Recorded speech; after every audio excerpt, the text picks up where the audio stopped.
আমার বাপের বাড়ির দেশ পূর্ববঙ্গের বরিশাল জেলায়। বাবার কাছে পূর্ববঙ্গের গল্প অনেক শুনেছিলাম ঠাম্মা নাকি লাউ পাতায় ইলিশ মাছ মেখে ভাতের হাঁড়িতে বসিয়ে রাখতেন। এইভাবেই ইলিশ ভাপা রান্না করতেন। কিন্তু আজ কোথায় ঠাম্মা আর কোথায় বাবা? কিন্তু লাউ পাতায় ইলিশ ভাপার স্বাদটা আজও রয়ে গেছে। তাহলে আসুন আনাই ধানাই না বকে সরাসরি রান্নায় চলে যাই। প্রথমে আমি চাল ধুয়ে ভাতটা বসাবো।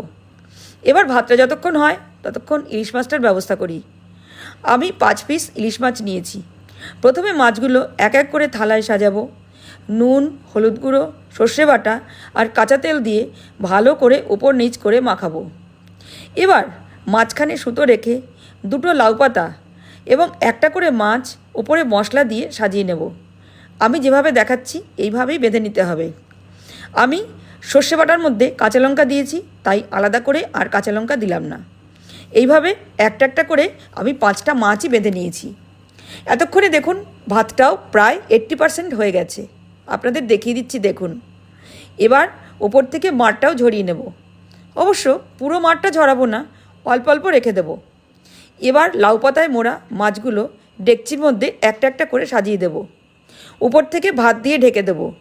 এবার গ্যাস কমিয়ে ভাতের ডেকচিটা বসিয়ে দেব অন্তত 15 মিনিট।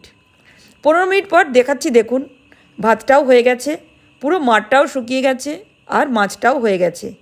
আমি একটা সুতো কেটে দেখিয়ে দিচ্ছি, দেখুন। এবার লাউ পাতাটা শুদ্ধই খেয়ে নেওয়া যাবে। ভিডিওটা কেমন হলো অবশ্যই জানাবেন। যদি ভালো লাগে তো একটা লাইক দিয়ে দেবেন।